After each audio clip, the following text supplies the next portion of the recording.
का महीना था, जेठ की दोपहरी, तो पूरे बिहार की नदियां सूख जाती थी, सबके कुएं सूख जाते थे, नदी तालाब सूख जाते थे। सब लोग अपना छेड़ी बकरी गाय भैंस लेकर गंगा मैया के किनारे आ जाते थे और लोगों ने कहा, हे माता, आप इस जेठ में मत सूखना। सब नदियां सूख गई, सब तालाब गांव के सूख गए, लेकिन गंगा मैया नहीं सूखती थी। लोग गंगा मैया की आरती करने लगे, प्रार्थना। आपको कोई आदमी 2 कप चाय पिला दे, उसके पीछे पीछे पीछे पीछे चल देते हो। जिस गंगा मैया से हमारा जीवन चलता था बिहार का, पानी, वाटर, जल ही जीवन। आज भी देखो सरकार का भी पानी कम गिराओ, फिर सरकारें सावधान हो रही। कहा धरती में पानी कम होता जा रहा, पानी कम गिराओ, पानी बचाओ, जल ही जीवन है। आज भी नारा लग रहा, क्यों? हमको कपड़ा नहीं मिलेगा, मरेगी नहीं, आग जला ली जाएगी, ठंडी लगेगी, मोटा कपड़ा नहीं है, आग जला करके कहीं बैठ लिया जाएगा लकड़ी काट कर, लेकिन मरेगा नहीं, कपड़ा नहीं मिलेगा। तो आपको मोटरसाइकिल कार नहीं मिलेगी, मरोगे नहीं, पैदल चल लिया जाएगा। नहीं घर बनेगा, झोपड़ी में गुजर बसर कर लिया जाएगा, पुआल लकड़ी का बनाकर, पत्ते का घर बनाकर। लेकिन अगर 1 हफ्ता पानी नहीं मिले, कोई जिंदा बचेगा नहीं। न हिंदू बचेगा, न मुसलमान बचेगा, न अंग्रेजी बोलने वाला बचेगा, न पटना के एमएलए बचेंगे, न दिल्ली के एमपी बचेंगे, कोई बचेगा नहीं। अरे वाटर, पानी तो सबके जीवन के लिए जरूरी है, प्राण के लिए जरूरी है। और ये पानी हमको गंगा मैया से, जब बिजली नहीं थी, यहीं से मिलता था। इसलिए गंगा मैया की पूजा शुरू। हे मैया सुख, गंगा मैया की आरती करो। सूरज की पूजा, सूरज हमारी धरती को सौर ऊर्जा उनकी एनर्जी से, अगर 1 महीना के लिए सूरज भगवान कहीं चले जाए, मान लो कहीं चले जाएं या खत्म हो जाएं, 1 महीना के बाद हमारी धरती माता सूख जाएंगी, ऊसर बंजर हो जाएंगी। ये सारे नदी और समुंदर के सब पानी सड़ जाएंगे, हमारी शरीर में खुजली होने लगेगी, आपकी चमड़ी सूखने लगेगी, खून आपका सूख जाएगा, मरने लगोगे, कोई प्राणी नहीं बचेगा। सूरज की किरणें हमारी धरती माता को प्रतिदिन चार्ज करती, जैसे आपकी बैटरी, आपकी मोबाइल की बैटरी चार्ज की जाती तब चलती है, ऐसे धरती माता को सूरज भगवान 8-10 घंटा रोज चार्ज करते हैं। अगर 1 महीना के लिए सूरज भगवान कहीं चले जाएं तो धरती तहस नहस हो जाएगी। इसलिए सूर्य भगवान की भी पूजा शुरू हो गई। धरती माता से हमको किस्म किस्म का सब्जी, किस्म किस्म का फल, किस्म किस्म का अनाज मिलता था। तो हमारे पुरखे पूर्वजों ने धरती माता की भी पूजा करना शुरू कर, मैया हमको अनाज देते रहना, सब्जी देते रहना, हमको फल देते रहना। गाय माता से दूध, दही, मक्खन, घी मिलने लगा। हमारी खेती के लिए ट्रैक्टर, तब ट्रैक्टर नहीं था, ये जो बैल खेती में काम आते थे, गाय माता से मिलते थे। इसलिए गाय को माता मानकर गाय की भी पूजा शुरू कर दी गई। इस तरह तमाम पूजाओं का जो विधान आप देख रहे हो, ये हमारे ऋषि मुनियों ने बहुत सोच विचार कर बनाया था। लेकिन आपको तो मुक्ति चाहिए, पानी तो मिल ही रहा है, पानी गंगा मैया दे देंगी, बिजली है, गंगा मैया की पूजा ना करो तब भी पानी बिना अभी मरोगे नहीं आप। हाँ, आगे मान लो विश्व युद्ध, जैसे WW3, तीसरे विश्व युद्ध का नगाड़ा बज रहा है। अगर तीसरा विश्व युद्ध होता है, परमाणु बम गिरते हैं और बिजली के तमाम थर्मल पावर नष्ट हो जाते हैं, आसमान में जितने तमाम मशीनें छोड़ी गई सब खत्म हो जाती, तो हमारे मोबाइल, इंटरनेट, कंप्यूटर सब खत्म हो जाएंगे, बिजली उजली सब खत्म। तो एक बार फिर हमको आपको गंगा मैया की शरण में चलना पड़ेगा। अब इतनी जल्दी तो कुआं बना नहीं पाओगे आप, लेकिन गंगा मैया का पानी तो रहेगा। इसलिए गंगा मैया की पूजा, गंगा मैया को नाराज मत करना।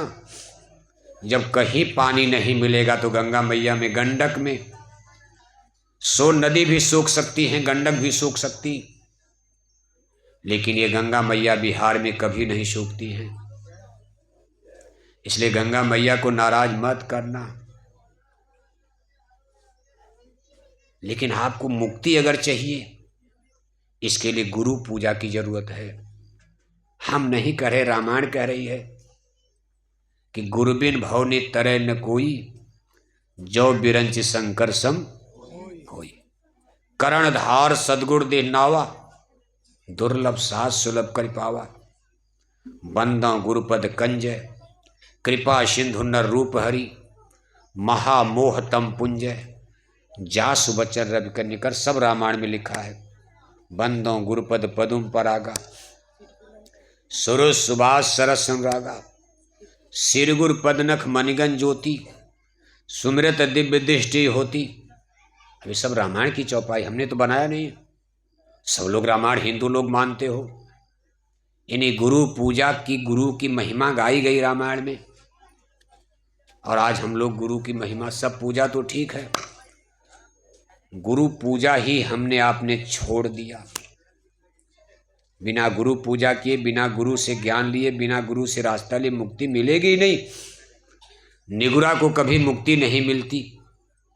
गुरु बिन होई न ज्ञान, गुरु के बिना कभी कोई ज्ञान नहीं। हिंदी अंग्रेजी कोई ज्ञान, चाहे भौतिक चाहे आध्यात्मिक।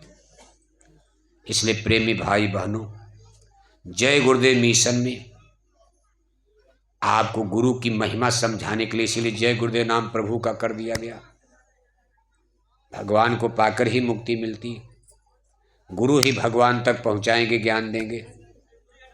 इसीलिए कहा गुरुर ब्रह्मा गुरुर विष्णु गुरुर्देवा महेश्वरा, गुरुर साक्षात परम ब्रह्म है, तस्मै सिर गुरुवे नमः। इसीलिए गुरु का एक नाम भगवान भी कहा, साक्षात परब्रह्म होते। गुरु की ड्यूटी क्या है?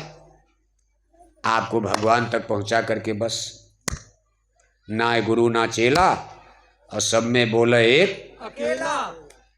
आत्मा परमात्मा में मिल गई, वहां कोई गुरु चेला नहीं। फिर जहां सब लोग ज्ञानी हो गए, सारी आत्माएं ज्ञान प्रकाश में हो गई, अज्ञान दूर हो गया, वहां गुरु की मास्टर की आवश्यकता, वहां तो परमात्मा है। लेकिन इस भौतिकी धरातल पर, मृत्यु लोक में, आत्मा और परमात्मा के बीच में एक कड़ी, एक शक्ति आती, इनको गुरु कहा जाता, जो हमारी आत्मा को जगाएंगे और परमात्मा तक पहुंचाएंगे। और कैसे पहुंचाएंगे? शब्द डोर के सहारे। शब्द डोर,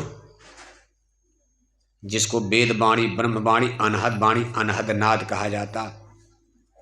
इसको नाम भी कहा जाता है, शब्द भी कहा जाता। मुसलमान भाई इसको आसमानी आवाज, कलमा आयतें भी कहते हैं।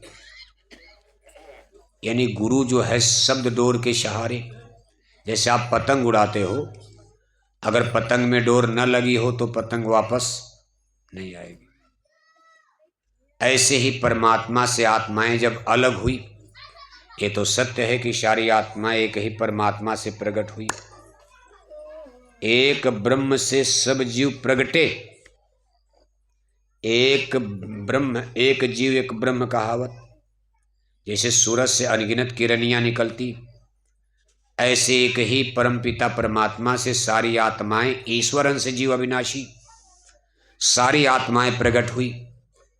और जब इनको परमात्मा ने अपने से अलग किया, तो पतंग के डोर की तरह इनको आपस में जोड़ दिया अपने से, जिसको, इस डोर को शब्द कहा गया है। वेद वाणी, अनहद वाणी, अनहद नाद। अगर पतंग की डोर कट जाए तो पतंग वापस नहीं आएगी, कहीं उड़ जाएगी, गिर जाएगी, खत्म हो जाएगी। ऐसे अगर ये शब्द की डोर न होती तो हम लोग भगवान से कभी वापस मिल नहीं सकते। यही शब्द की डोर एक संभावना है, आधार है कि हम अपनी आत्मा को जगाकर फिर परमात्मा से मिल सकते हैं। आत्मा को जगाने का मतलब माया के जंजाल से इसको निकाला जाए। जैसे पतंग कहीं झाड़ में, पेड़ में कहीं फंस जाती, आप झटके से खींचोगे तो टूट जाएगी रस्सी। मान लो आपने पतंग उड़ाया, पतंग कहीं पेड़ पर जाकर फंस गई झाड़ में।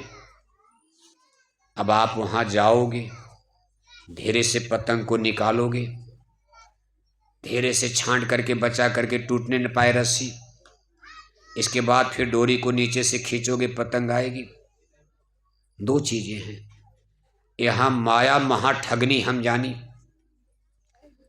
माया के मरुस्थल में, रेगिस्तान में, झाड़ में, माया के जाल में, जंजाल में जीव बेचारा फंस गया। अब भगवान भी इसको सीधे वहां से खींच नहीं सकते। अगर झटके से खींचेंगे तो शब्द की डोर टूट जाएगी, फिर आत्मा यहीं रह जाएगी। इसलिए ये काम सतगुरु संतों को सौंपा गया कि पहले जाकर इनको माया के जंजाल से धीरे धीरे सत्संग सुना सुना कर निकालो। ये मोह के बंधन में फंसे हैं। बंधे तुम गाढ़े बंधनान, फंसे तुम गाढ़े बंधनान। पहला बंधन पड़ा देह का, दूसर तिरिया जान, तीसर बंधन पुत्र का जानो, चौथा नाती मान। नाती के फिर नाती होंगे तो फिर कहिए कौन ठिकान। चौड़र पचरर 17 रसरी, बांध लिया तुम बहवे तान। सुख संपदा यो हाट हवेली, आय बिछाया बहुबे जाल। मरे बिना तुम छोड़त नाही, जीते भर देते नहीं कान।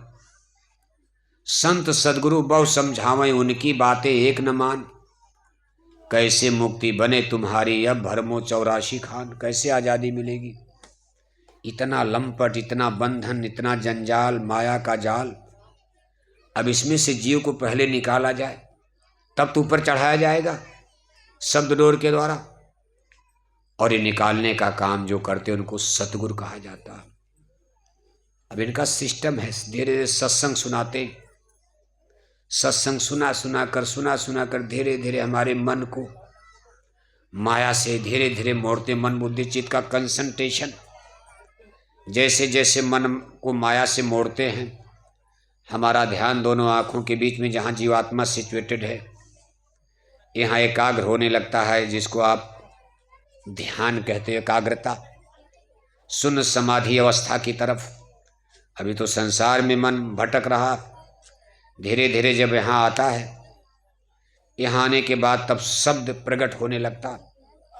तब ये शब्द डोर छोड़ते हैं और शब्द डोर के द्वारा सूरत को शब्द से जोड़कर, हमारी आत्मा को नाम धुन से जोड़कर, ब्रह्मवाणी अनहद वाणी से जोड़कर, ईश्वरक वैकुंठ देवी देवता ईश्वर ब्रह्म के देश में ऊपर ले जाकर के मंजिल मुकाम पर पहुंचाते हैं।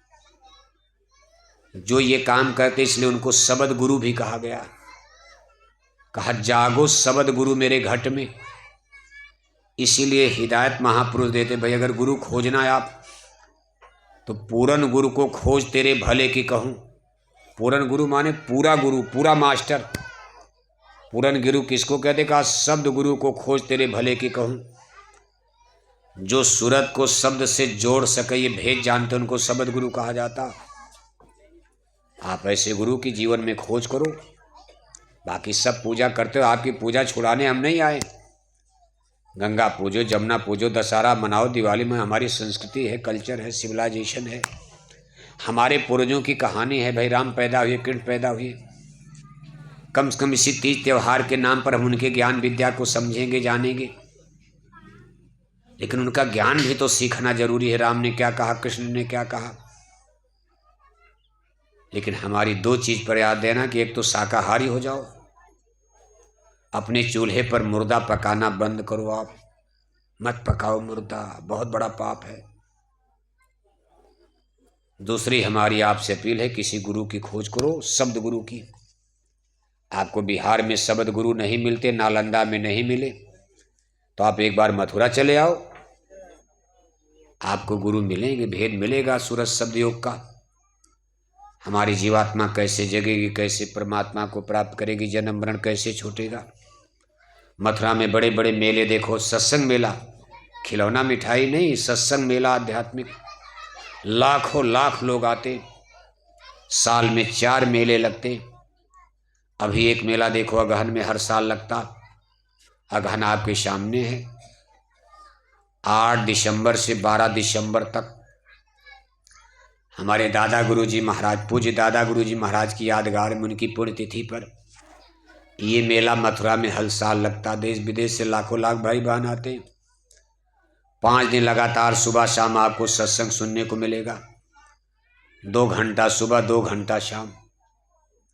10 दिसंबर जो पूजा की मुक्ति तिथि तारीख है, उस दिन हमारे पूज्य हुजूर महाराज जी जो इसमें संस्था प्रमुख हैं, अध्यक्ष हैं, उनका दर्शन, उनका सत्संग, और उसी समय आपको सूरज शब्द योग यानी गुरुदीक्षा गुरु मंत्र भी दिया जाएगा। मंदिर के देवता से दया दुआ बरकत की प्रसाद भी बटेगी, मिलेगी।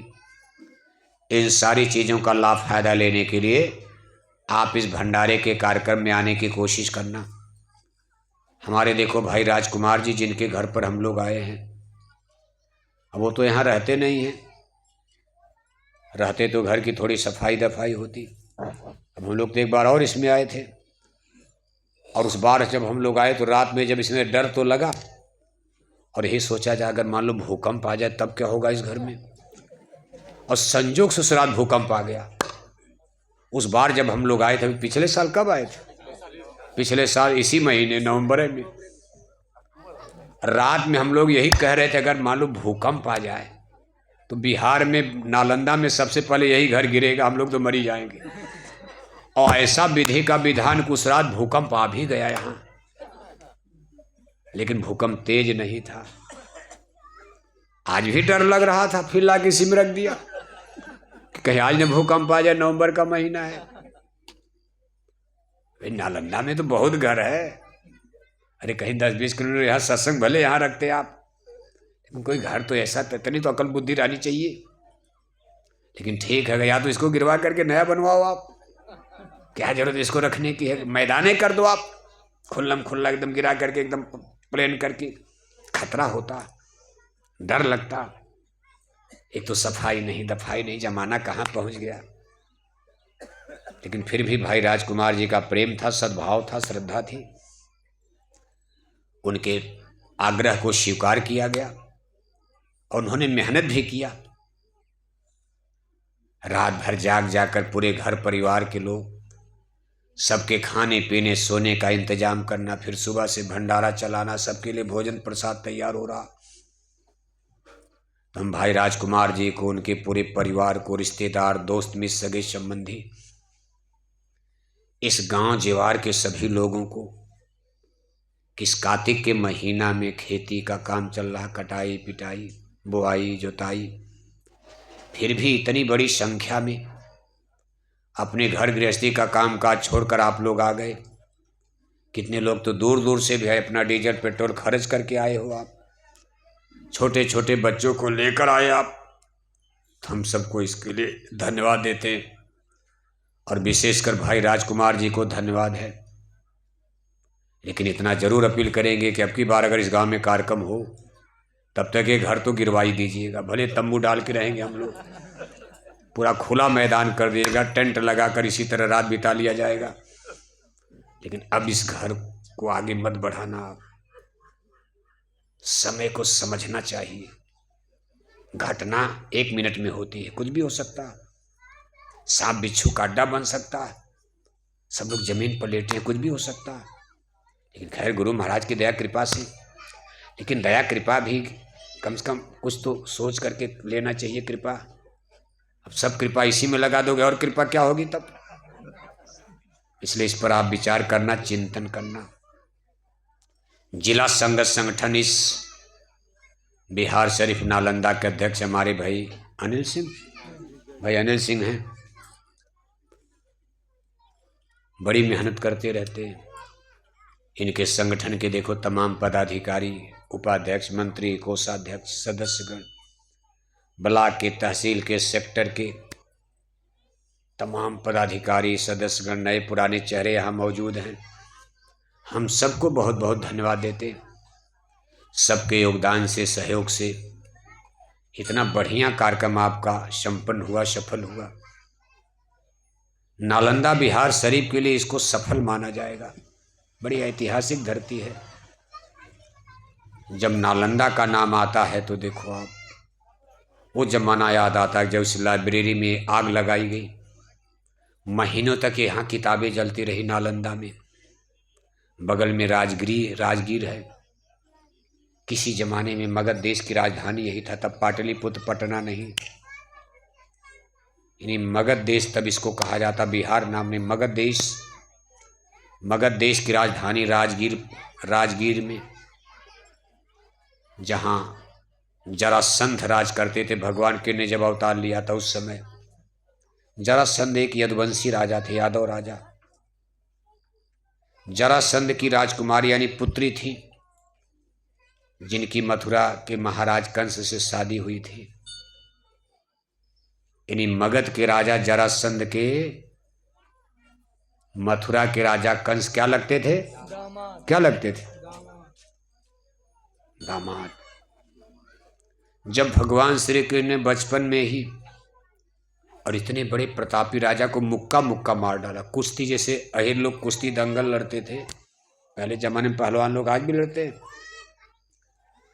अहिर ज्यादा लड़ते तो हर जातियों के लोग हैं। दंगल कुश्ती, उसमें तीर तलवार बंदूक लाठी नहीं चलाना, आमने सामने हाथ से हाथ मिलाकर कुश्ती। मथुरा में एक कुश्ती का आयोजन हुआ और कंस महाराज ने सोचा इन बच्चों को मरवा दिया जाएगा अपने पहलवानों से। बलदाऊ भगवान कृष्ण को छोटे छोटे बच्चे थे, तब उनको भगवान कोई नहीं मानता था, न जानता था। अभी तो गाय चरा रहे थे नंद बाबा के यहाँ। कंस को शंका हो गई कि शायद यही अवतारी हैं, हमको मार डालेंगे बाद में। सब बच्चों को मरवा दिया नंदगांव गोकुला में, लेकिन बलदाऊ और कृष्ण बचे हुए थे। कहा इनको भी मरवा दे, थोड़ा बड़े हो गए तो। उसी मल्ल युद्ध के लिए, कुश्ती के लिए बुलवाया गया। कुश्ती आयोजन, तमाम राजा महाराजा जुटे थे देखने के लिए। बलदाऊ और कृष्ण जी ने महाराज कंस के सभी योद्धाओं को मुक्का मुक्का मार डाला, पटक पटक कर। ऐसे पटकते थे कि बस खत्म। तब कंस ने लंगोट चढ़े, कहा हम लड़ेंगे अब।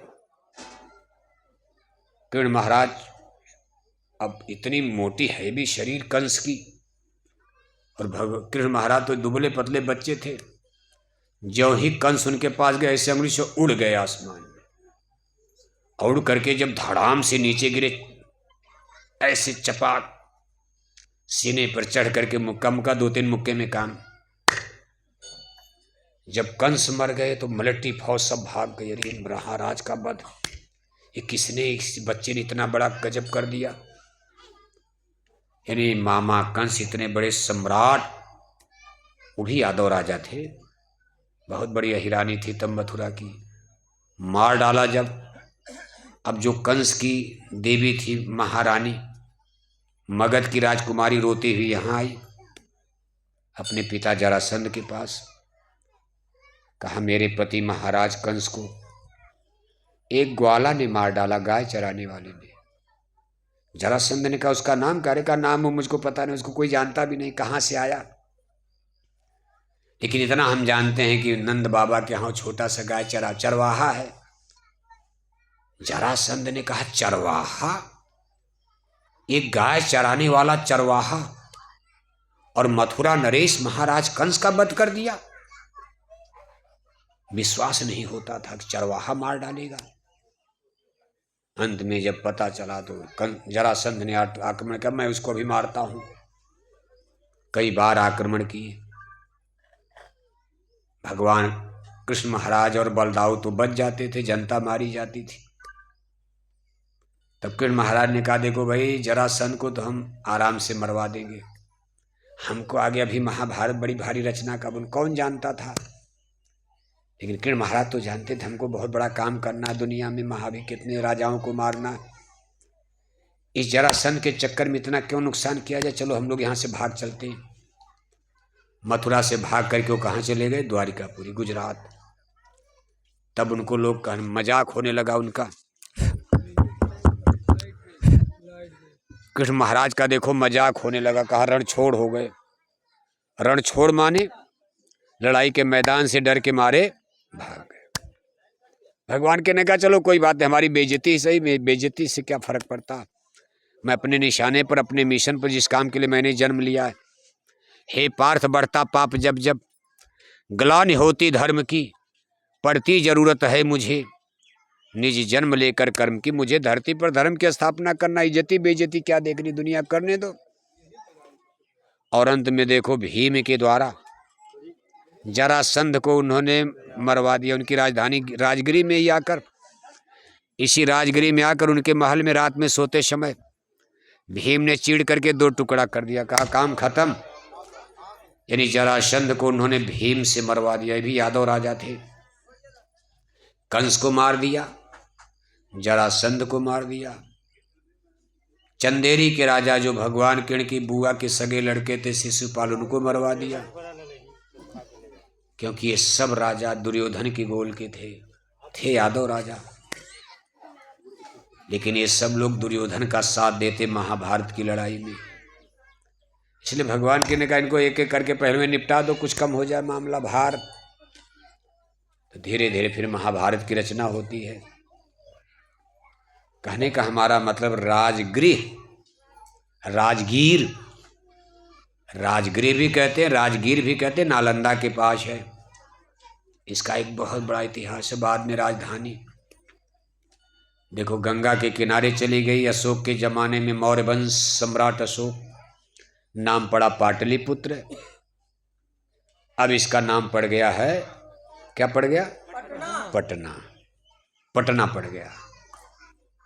कहने का मतलब ऐसे तमाम, वैशाली है, देखो वैशाली की धरती मामूली ऐतिहासिक है। वैशाली के भग्नावशेष से पूछ लिच्छवी शान कहाँ, ओरी उदार गंडकी बता, कभी विद्यापति के गान कहाँ, मगध देश। बहुत बड़ा इतिहास इसका है। लेकिन कुल मिलाकर के गड्ढ-मड्ढ है। आज लोग कहते बिहारी लोग बड़े दिमाग, कह रहे दिमाग कम है। बड़ी बड़ी क्रांति बिहार से हुई है और एक बार फिर कुछ होने जा रहा, अगर लोग जगेंगे, इस चीज़ को समझेंगे। इसलिए हमारी बात पर ध्यान देना। ये बिहार शरीफ नालंदा की धरती है, हिस्टोरिकल ऐतिहासिक प्लेस है, वीरों की भूमि है। एक बार अगर लोगों की समझ में आ गया, बिहार में जनता जाग गई, तो बहुत बड़ा काम हो जाएगा। हम आप सबको एक बार फिर धन्यवाद देते हैं। समय दान के लिए हमारी आपके प्रति सहानुभूति है, शुभकामनाएं। इसी तरह प्रेम सद्भाव बनाए रहना। एक बार फिर भाई राजकुमार जी, उनके घर परिवार के लोगों को बहुत बहुत धन्यवाद है। आप सबको धन्यवाद है।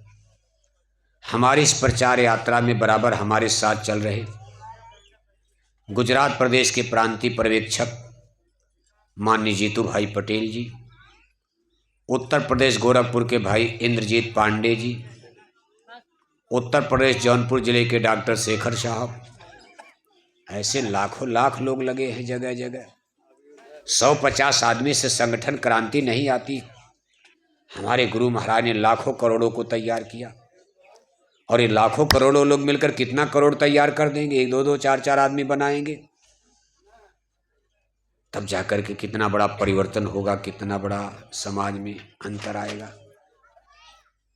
हम सबको धन्यवाद दे रहे। बोलो जय गुरुदेव। अब एक छोटी सी आरती प्रार्थना, बस 2 मिनट समय हो लिया। भोग लग गया कि नहीं? भंडारा प्रसाद बना कि नहीं? बना है। भोग वोग लगा, तैयार हुआ कि नहीं? देखो अब एक छोटी सी आरती होगी, 2-3 मिनट समय और लिया जाएगा। बैठे बैठे आरती बोलो आप। प्रार्थना मालिक के चरणों में एक अंतिम प्रार्थना आप बोलो। कोई सेवा भेंट दान दक्षिणा आपको देनी है। एक तो सेवा है गुरु महाराज की प्यारी गायों की रजिस्टर भी चल रहा, और दूसरी सेवा है आज के सत्संग की सेवा, जिसको गुरु सेवा कहा जाता है। इसके लिए गुरु महाराज की वरदानी झोली भी आपके बीच में जा रही है। ये दोनों सेवाएं आप दान करते रहेंगे और आरती बोलते रहेंगे। देखो अभी मन से उतरने के बाद ये सामने सफ़ेद रंग की हमारी गाड़ी खड़ी है, जिस पर ये ऊपर फूल माला चढ़ा है। अभी हम करीब 1 घंटा गाड़ी में रहेंगे। किसी भाई बहन को नज़दीक से मिलना है, आकर के आप गाड़ी में मिल सकते हो। वैसे तो हम आपको 2 घंटा से देख ही रहे हैं, आप भी हमको 2 घंटा से देख रहे हो, लेकिन गाड़ी में नज़दीक से मिलने का लाभ, पुण्य, फायदा, फल अलग होता।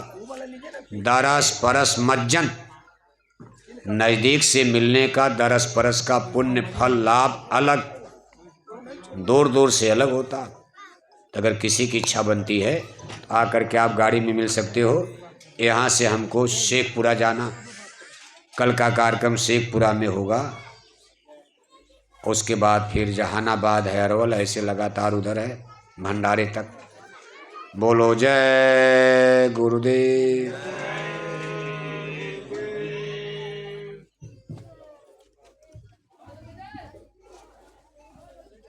जय